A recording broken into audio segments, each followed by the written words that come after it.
Good evening. It's a pleasure to see everyone out tonight. It is our singing night, whenever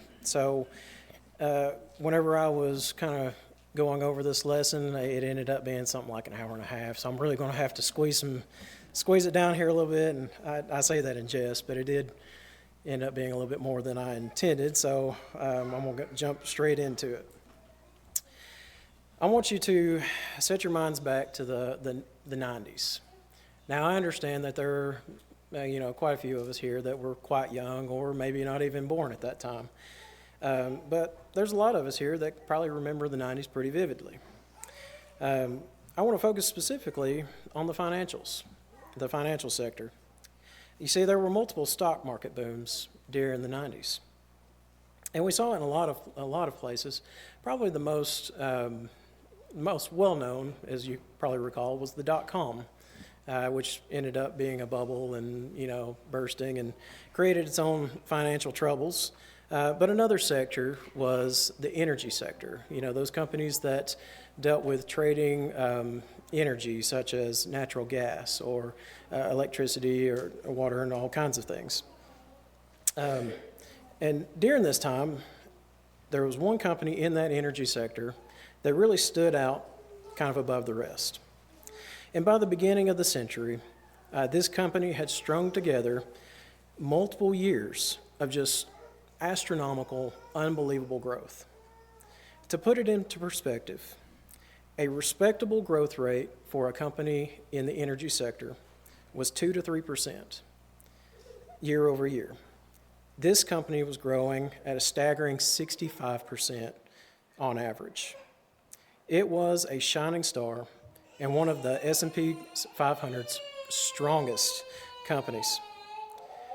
At the beginning of the 2001 year, somewhere around March, April, the company was trading its stock at $83 a share. Quite high, if you ask me, but that sent its valuation extremely high. But the funny thing is, by November of that same year, the company had filed bankruptcy and was effectively worthless. Some of you may have already recognized what company I'm talking about, but for those of you that don't, that company was Enron.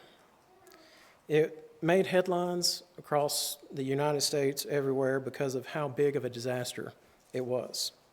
And it was one of the largest corporate failures in history, resulting in historic losses at the time of nearly $14 billion. So the real question is, how did that happen? Well, the answer comes in the form of leadership. You see, the executive branch at Enron were trusted by the board of directors as stewards of the company. They were to lead the company to profitability. But the problem was that the executives got clever. They started using deception. In other words, they were telling everyone that, hey, everything's great. No problems here. One of the problems that you saw was that some of the executives really didn't even understand how their company was doing. They couldn't look at a financial statement from the company and tell you what it meant. But they used diversion.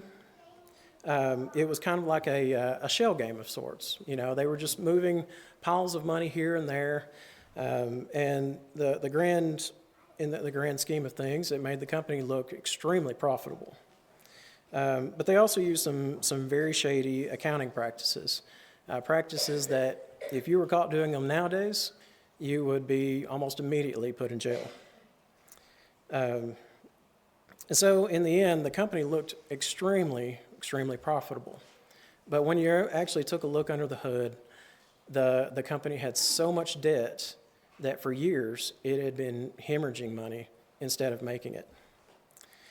And so we see that poor stewardship of the company led to a massive loss of jobs and billions in losses that affected many people. Some of you may have even been affected at the time. So tonight I want to take just a moment to discuss stewardship with you. And I thought that this, especially, if you were in business school anywhere in the 2000s, the big topic was Enron, because of just how big of a wave that it made. But I thought, to me, it was one of the more memorable cases that I could think of poor stewardship. I want to talk about how stewardship affects us. So the real question, the question that we should start with is, what is stewardship? Or what does it mean to be a steward? Well, let's consider a modern definition.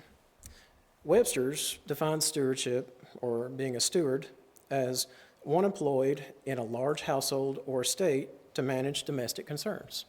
In other words, it's a person that just kind of takes care of the day-to-day dealings for a company, a home, an estate, something like that. But now let's compare that with an older definition, specifically one that from biblical times that would have been used in the first century. The Greek word here is the word oikonomos, and it means a house arranger or house organizer. And so you can see that even though there's 2,000 years or so difference, the definition from biblical times to now is actually quite similar. And so when we use the word steward, we're generally talking about someone who is entrusted with managing a household or the property of someone else. And I think we don't see it used quite as much nowadays, but especially years ago, you think about biblical, on into kind of the medieval and Victorian areas and stuff, times where you had kings and lords. You can think of a lord as kind of a governor of a land. You think about these type of people. Stewards were used quite often, because you see the role of a steward was when the king or the lord had to go off to a land. Maybe they were doing a peace treaty, or they were just doing business that kings and lords would do. Someone had to stay behind and make sure that the kingdom was running like it should be.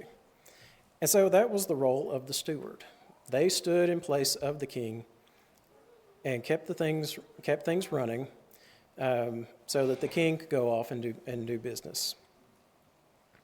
Now, it's important to recognize that the steward was not the king. They were only acting in place of the king. So any decisions that the steward made would be decisions that the king himself would make, or at least that's the idea. If a steward decided to go off and be him, decide he wanted to be king instead, that was often looked at as looking as a traitor, and he would be immediately expelled and possibly killed. Ooh, excuse me. So now let's consider stewards, how it's used in the New Testament. When we see the word steward or stewardship used in the New Testament, it's typically used in one of three ways. We see in Titus chapter 1, verse 7, that it's used to reference church leaders, or such as elders. In 1 Corinthians 4, 1 and 2, it's used to describe teachers of the word. This is what Paul referenced to himself and Apollos. And then in Peter, in 1 Peter chapter 4, verse 10, used it to describe stewards as Christians in general.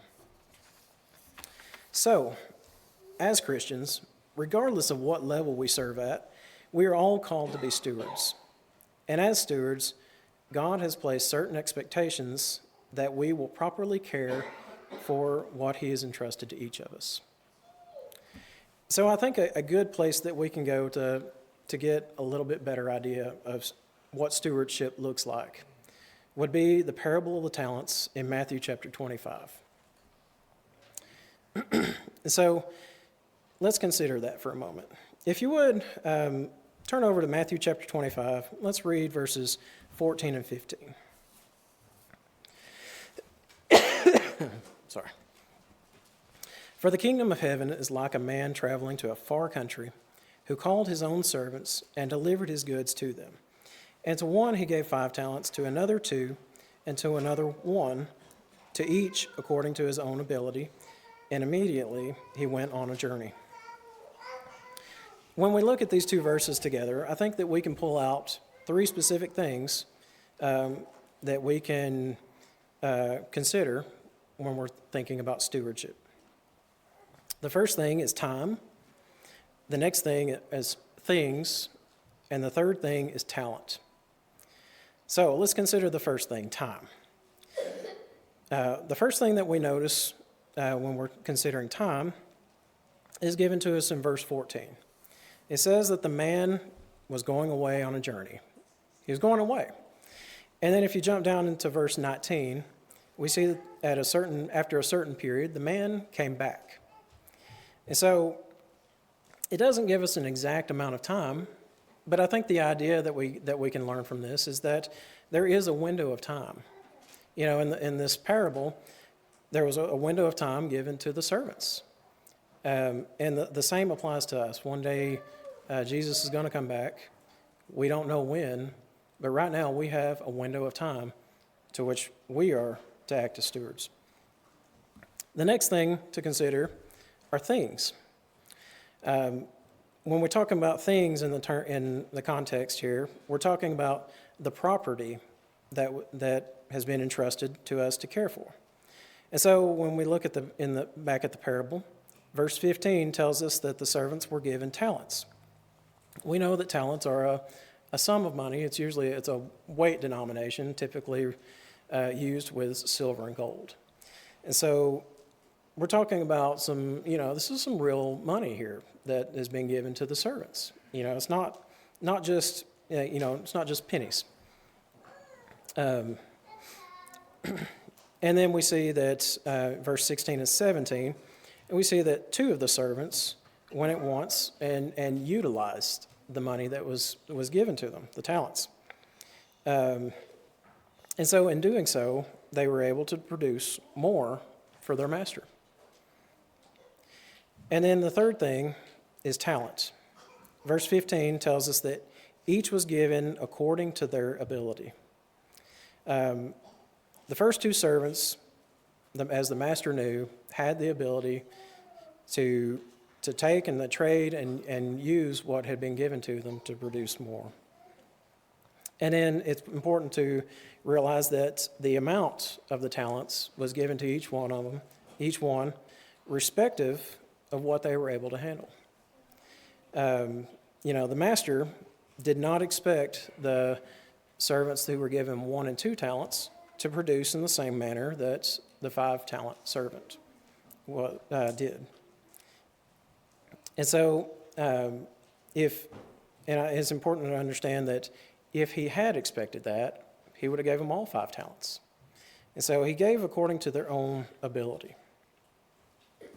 Now, we've talked more about the 2 servants who utilized their abilities, who were good stewards. But let's consider for just a moment the failure of the 1-talent servant.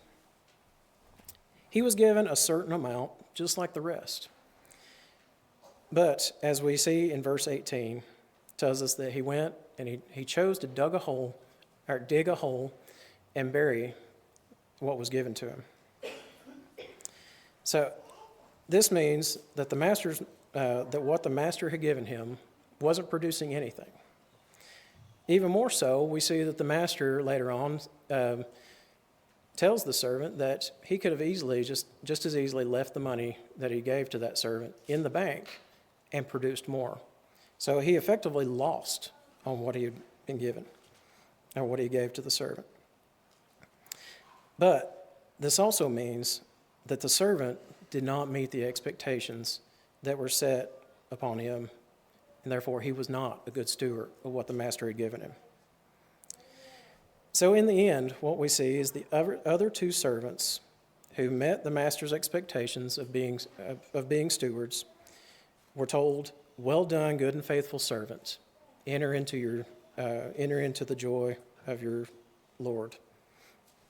But the one-talent servant was not a good steward, and therefore he was called a wicked and lazy servant, and then thrown into outer darkness. And so I think that leads us back to us, right? The real question that we have to ask ourselves is, are we being good stewards of what God has given us? Are we utilizing the time that we've got? Are we utilizing the things that God has given us? And are we utilizing the abilities that He has bestowed upon us? And I think the first question that we can really, to really answer this question, is which of the servants do we tend to be more like? The one-talent servant, the two-talent servant, or the five-talent servant? And I would like to stand here and tell you that I'm always like the five-talent servant.